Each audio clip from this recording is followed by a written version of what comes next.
Good day, folks. This is Greg Judy at Green Pastures Farm. Jan and I just got back from Tennessee, and we were gone, I guess, almost a week.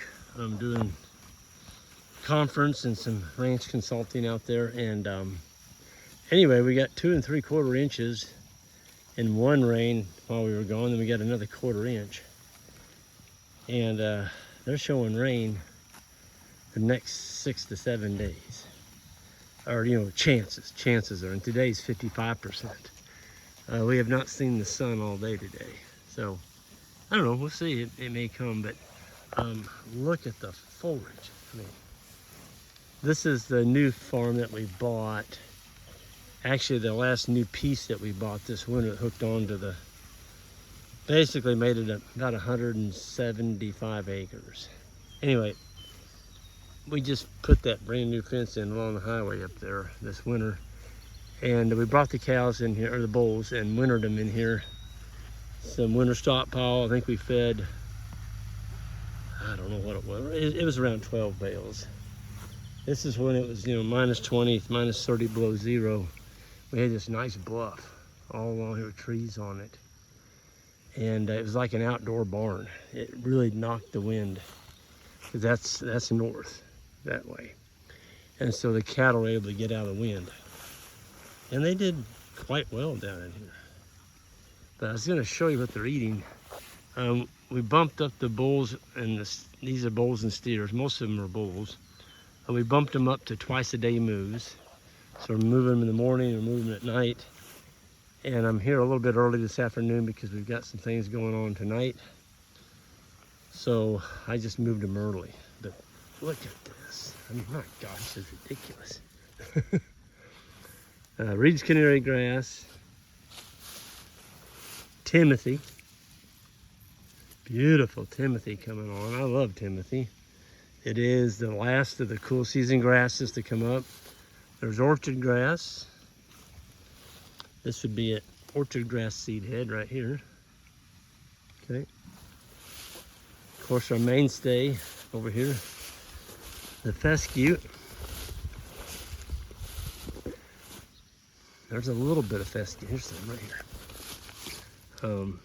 You can see they're kind of leaving the fescue alone right now because it's getting more stalled out. We call it the summer slump, but we've really got some nice warm season grasses up on the hills here, and the cattle are just finding that stuff, man. They're finding it.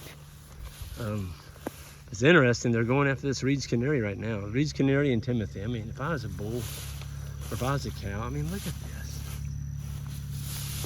I mean, those are, 800 to 1,000 pound animals in there. The bigger ones are. And all you can see is the tops of them when they were standing right in the middle of it. But in the morning, this will all be gone. They'll have a third or half of this plant will be removed with their tongue, and they'll be ready to go on. So this particular paddock has had around a 40-day rest. We're on our second rotation around this spring, and we're actually in the summer now. It's June 10th. But I'm telling you, you can tell right where we fed the hay at.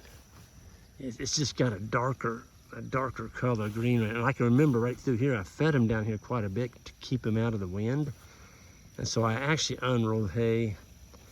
They'd eat it, 70% of it. And then I would move them again and unroll hay there again the next day. So I really pelted this area. This whole lowland right now, I pelted it. And boy, did it respond. I mean, look at this. Looks like you put 150 pounds of nitrogen on it. Didn't put any on it, except for no chemical fertilizer. We pelted it pretty good with organic matter of hay. And then, of course, the manure and the urine.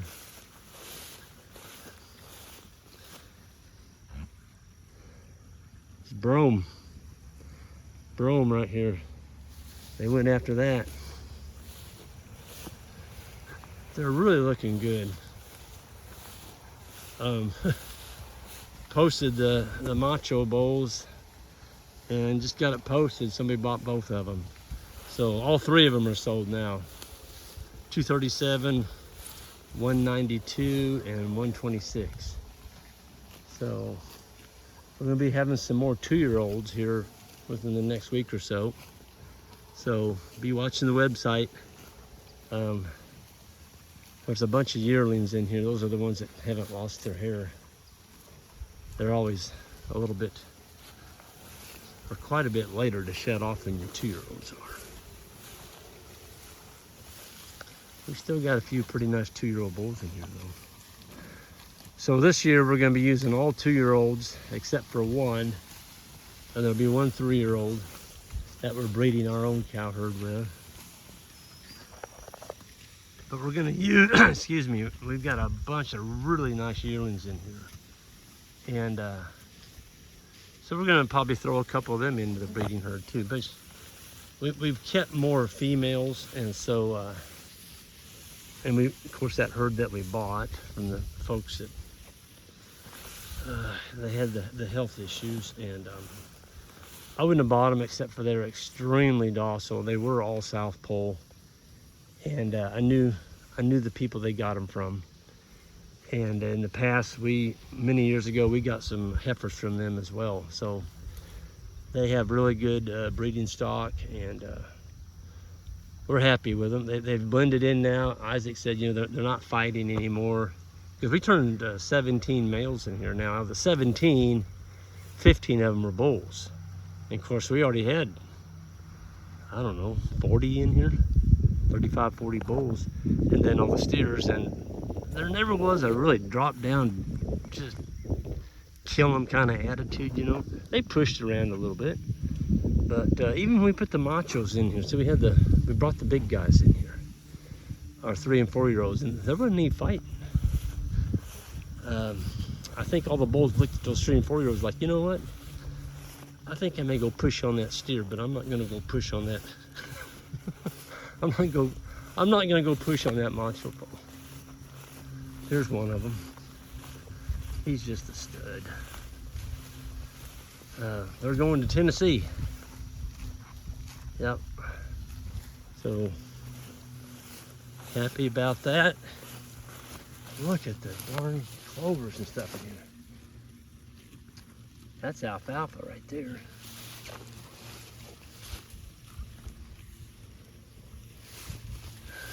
They're pretty happy in here. They've all got a big old mouthful of grass. And it's funny, they were all kind of just hanging out, and the minute I rolled that wire up, here they came. I mean, boy, he's just a thick. That's one we're gonna be using on ours. He's just thick. For a young bull, he's pretty good. There's another one. He's pretty good. He's real good. Oops, excuse me. I'll get his tag number. This is a big blue stem right here that I'm walking in. Yeah. A nice South Pole. He shows a lot of Hereford in him. He's got the white face. He's a good bull. Got a really nice conformation to him.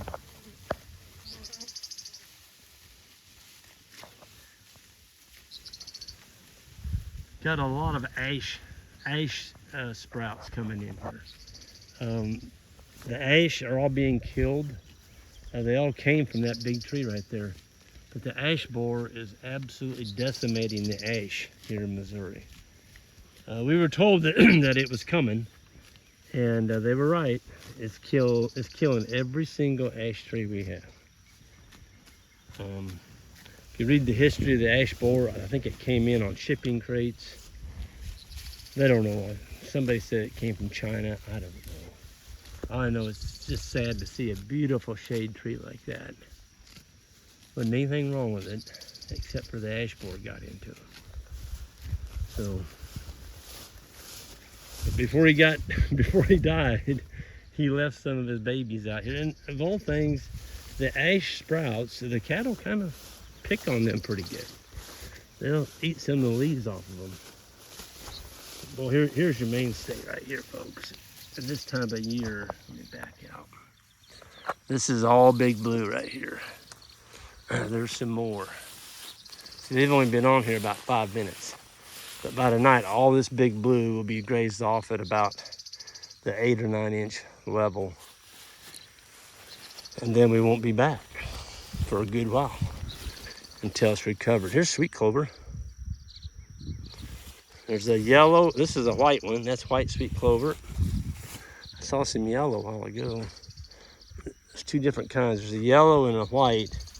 And the sweet clover has the ability to put down 250 pounds of nitrogen per acre per year, just from, grabbing it out of the air. So the old timers, before there was chemical fertilizer, they would plant white clover, the people that were doing crops, and they would plow that under, and then they'd plant their corn or their soybeans in that area where they plowed under the white clover. Look at this. People say that milkweed's poisonous. Well, it is if you give them, I guess, a whole pasture full, and that's nothing. That's the only thing that's out there. I guess you might, but we've never had any trouble with it. But we don't have a full pasture of it either. So the sheep are really starting to hit. We don't have sheep on this farm, but if they were, this is one of their favorite foods. That is the ironweed. They love ironweed.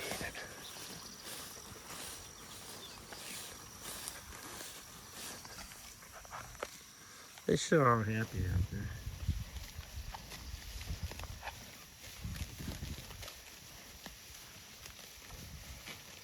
They're taking those tender steel seed heads just came out in the last 3 to 4 days. And they're getting the leaves and the seed heads. It's just sweet.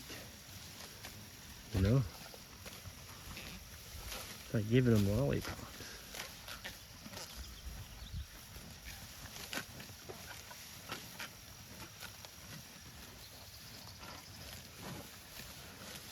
We're just doing what herbivores did for forever. Back in the day, this is what they ate, was grass. And then somebody got the idea that we need to be feeding them grain, and started growing all this grain. And these cattle didn't ask us to feed them grain. This is what they eat. This is what they naturally. They're ruminants. They're herbivores. They're not grainivores. Their gut works really good with just giving them grass.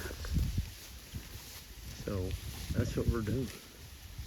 And you know what? There's actually more money at the end of the year left in your pocket. You don't have to buy something to feed them. If you got a group of animals that can stay fat on this, and all you're doing is rotating them, there's a nice bull right there, boy. He's a 2-year-old. He is a beaut. All you gotta do is move them, give them water. Shoot, sign me up. That's what I'm talking about. I'd like to see more young people out on the land, and it's kind of tough.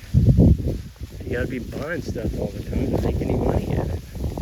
But if you had these kind of animals that stay fat, or the steer, he's gonna be processed in July.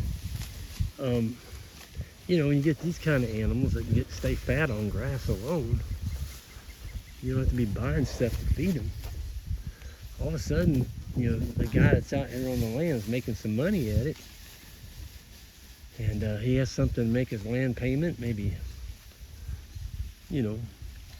put him in a residence to live in, and improve his life situation, So I don't think we should have to work our whole life just to give it all to a bank. They've got enough darn money. They don't need our money. I think we need more people out on the land with ruminants like this, eating grass, and, you know, making a living for you. That's what it's about. That's what it's about, making a living for you. And it's not how much money you make, it's how much you keep. So if you're just churning dollars, I talked to a guy the other day, and he was farming 6,000 acres. And he told me straight up, he said, I've got to do that. He said, they've got us pinched down so tight with the input cost now that unless you farm, you know, 6,000 to 10,000 acres, you can't make a living at it. I can remember when I was 8 to 10 years old, we moved out here to the prairie, and there was people crop farming the prairie out there. And in those days, you know, if you farmed 400 to 500 acres, you were considered a large farmer. But that's back before they invented all these other things like Roundup Ready and all this GMO crap. And now you got to buy, you know, what seed corn costs a bushel? It's ridiculous what they've done. You know, seed corn, a bushel of seed corn, $500 to $600 a bushel. It used to be 30. You know, I remember my dad talking about buying it when he was young for $15 a bushel for seed corn. Well, when you start buying all this stuff from these big companies, they just take it all. They take it all. And you're left with just the crumbs. But you're doing all the work, you're taking all the risk, and you don't make nothing. So look at ruminants, folks. They absolutely rock the world. And you get a good forage-based system set up with good water and a good rotation. I'm telling you what, there's no other business that can compete with it, because we don't take government subsidies. If you take and remove the government subsidies from all this row cropping going on, boy, oh boy, you would see a big drastic change. I'm gonna leave it right there, because I know I'm gonna get in trouble. I'm gonna get some hate mail out of that one. That's all right. It don't hurt to tell the truth, and it is the truth. We don't need government subsidies. We need to get rid of them. If we do that, more young people get out on the land, and these land prices, instead of being artificially inflated because of all the money that's going in the subsidies, all of a sudden land prices would be back to where young people might be able to afford to buy it, or, you know, get a lease on it anyway. Folks, I'm out of here. Y'all have a good one, and it's a beautiful day here at Green Pastures Farm, and we'll see you next time.